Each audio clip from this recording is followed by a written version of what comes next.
Est-ce que tous les organes sont construits de la même façon? Tous les êtres vivants sont constitués de cellules. Ces cellules vont avoir des identités et des rôles différents en fonction des tissus et des organes qu'elles vont former.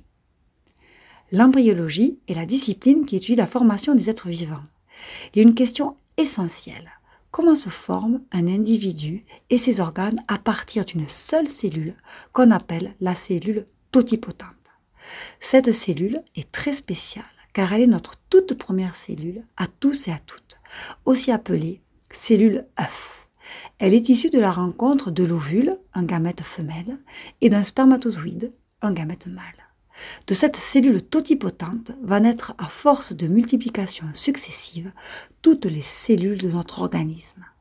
Et toutes ces cellules vont avoir des identités différentes qui conférera à chaque cellule une fonction spécifique. Ainsi, certaines vont être l'unité de base du cerveau, l'identité neurone. D'autres vont combattre les infections et former notre système immunitaire avec une identité globule blanc. Et enfin, certaines vont permettre les mouvements et la locomotion avec une identité cellule musculaire. Vous l'avez compris, une seule cellule va tout donner. En quelques mois, des milliards de cellules vont s'organiser de telle façon à former des organes fonctionnels qui vont communiquer entre eux pour former un organisme en pleine forme. Comment cette cellule œuf unique va-t-elle faire pour générer plusieurs types de cellules qui vont évoluer ensemble et former un organisme fonctionnel? Pour cela, elle va commencer par se multiplier.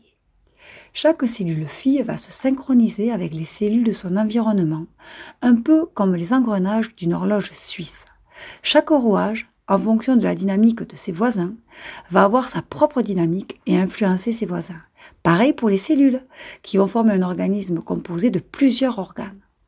Toutes les cellules, en se synchronisant, vont être capables de trouver leur place et leur fonction, et ainsi former petit à petit les différents organes qui vont composer un organisme vivant. Dans un organisme en bonne santé règne un équilibre, c'est l'homéostasie. Le maintien de l'homéostasie évite les déséquilibres et le développement de pathologies. Ce sont les cellules collectivement, mais aussi à l'échelle de l'individu, donc de chaque cellule, qui sont les garantes du maintien de cette homéostasie. Pour cela, les cellules des organes vont être continuellement renouvelées et toutes les cellules non requises sont activement éliminées par leurs voisines, bien mises en place. Ce phénomène de compétition cellulaire est essentiel pour former un organe fonctionnel. Pensez-vous que tous les organes sont construits de la même façon?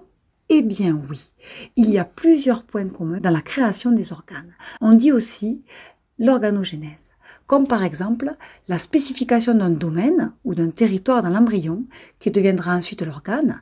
Des cellules placées à un endroit précis dans l'embryon deviendront un organe bien précis. Après, il y a la morphogénèse, c'est-à-dire l'acquisition d'une forme spécifique de l'organe.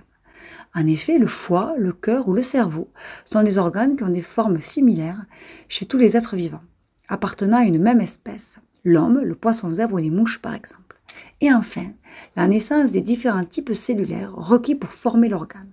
Chaque organe n'est pas constitué d'un seul type cellulaire, mais de plusieurs, qui ont des rôles et des fonctions différentes et complémentaires, qui permettent ainsi à l'organe d'assurer et de maintenir toutes ses fonctions. Grâce aux interactions entre les cellules voisines, chaque cellule, par sa forme, sa position et son identité génétique, va permettre la formation d'un organe. Elle va alors commencer à se multiplier pour former les premières cellules de l'organe pour lequel elle a acquis des caractères. Au cours de son développement, l'embryon va se transformer radicalement, autant par la taille que par la forme, et ce sera la même chose pour les organes qui vont également acquérir leurs futures fonctions durant cette phase d'organogénèse. Ces transformations sont bien entendu d'abord physiques, taille, forme, poids, mais il y a également des changements aux échelles moléculaires et biochimiques pour garantir l'homéostasie. Récemment, un nouvel acteur a été mis en évidence dans ces transformations, ce sont les forces mécaniques, c'est-à-dire les pressions exercées sur les cellules. Ces forces déterminent la composition des tissus et le comportement des cellules, modelant ainsi la structure de l'organe au cours du développement. Différents types de modèles théoriques, physiques et ou mathématiques permettent d'expliquer l'évolution des formes des tissus pour créer un organe et sont actuellement en cours de développement par les équipes de recherche. Il est donc primordial de comprendre les mécanismes qui permettent la formation des organes de manière précise au cours du temps. Pour cela, nous pouvons utiliser des animaux modèles et également, depuis quelques années, des systèmes reproduisant ces organes en laboratoire sans utiliser d'animaux vivants.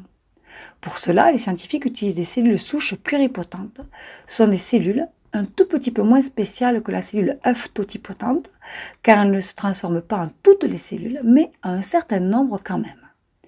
L'utilisation de ces cellules, couplée à la technologie des organoïdes, permet de reconstituer des mini-organes dans des boîtes en laboratoire. Ainsi, l'utilisation de ces nouvelles technologies, couplées à des modélisations théoriques, mathématiques et physiques, permettent de modéliser très précisément les différentes étapes de la construction des organes afin d'analyser le rôle des différents acteurs qui peuvent les réguler. Vous savez donc maintenant à quoi sert l'embryologie grâce à Du 9 Docteur.